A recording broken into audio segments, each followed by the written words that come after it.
Starting last year, I started to remind a lot of you all and myself and my family and friends that we have to stop and sit still.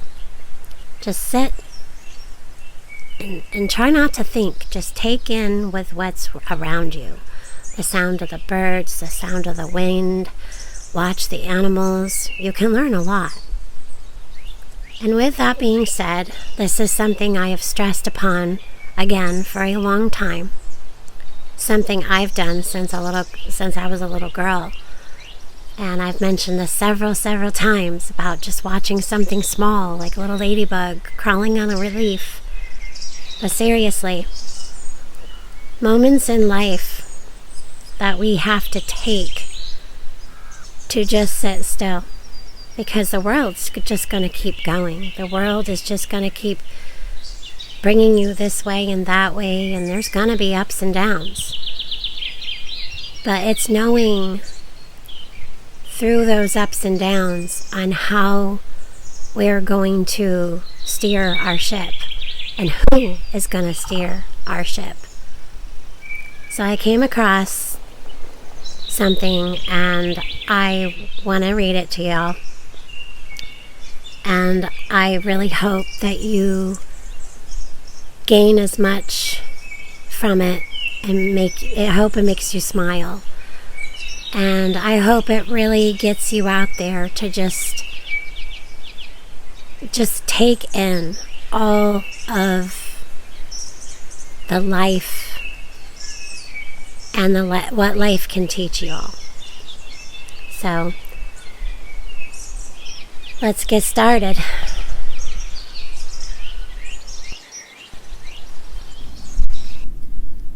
The voice of the storm. I sat on the porch of my old farmhouse, sipping lemonade as the sun slowly dipped below the horizon. The sound of silence enveloped the air, broken only by the occasional creak of the rocking chair beneath me. It was a calm evening, the quiet before the storm. Now let me tell you, in my neck of the woods, we had a saying for just about everything. It was a little piece of country wisdom that had been passed down from generation to generation. So as I sat there, enjoying the peaceful scene, a few of those sayings came to mind. As the chickens rushed to the henhouse and the cows started running toward the barn, I couldn't help but chuckle to myself. It reminded me of those sayings when the chickens rush to the henhouse and the cows run toward the barn. You know there's a storm coming. It was an old country saying that had proven true time and time again, and it seemed like nature was once again confirming its wisdom.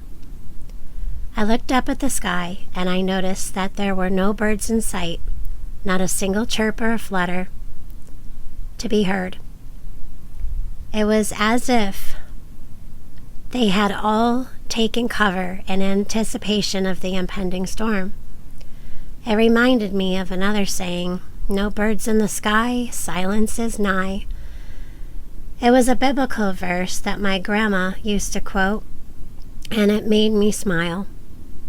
It was also as if the birds knew when to hush up and let the storm pass. As I sat there enjoying the peace and quiet, I couldn't help but think of how the sound of silence could sometimes be the most powerful sound of all. It was a reminder that sometimes in the midst of chaos, it was okay to just be still and listen. After all, as the good book says, be still and know that I am God. It was a verse that had brought comfort to many a weary soul, and it brought comfort to me in that moment as well. But as the sky darkened and the wind started to pick up, I knew it was time to seek shelter. The quiet before the storm was coming to an end, and I needed to hunker down and ride out the weather. I hurried inside and closed the windows, just as the first raindrops started to fall. The storm raged outside, with thunder booming and lightning flashing across the sky.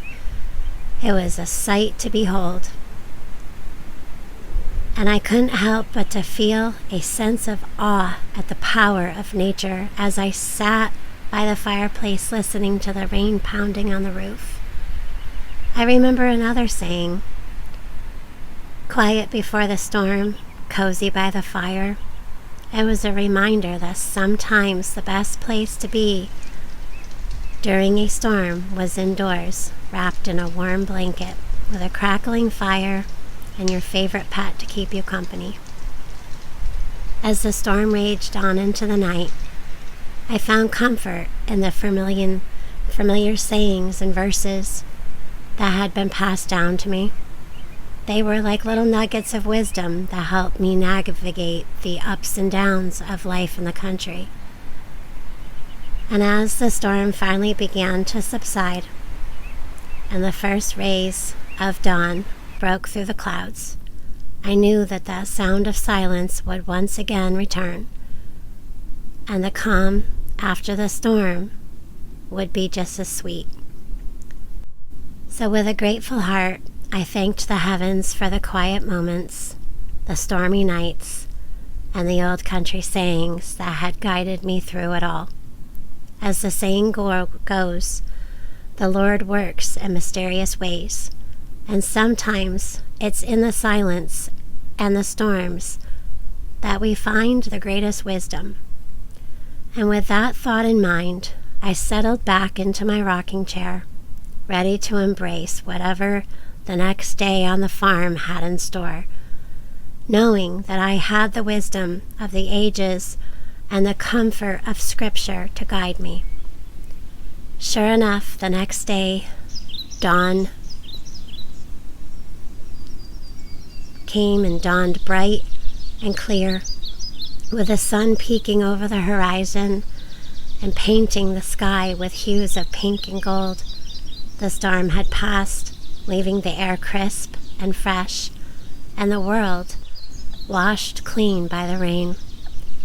As I stepped out onto the porch, I saw the chickens and the cows venturing out of their shelters, stretching their wings and hooves, eager to explore the renewed world.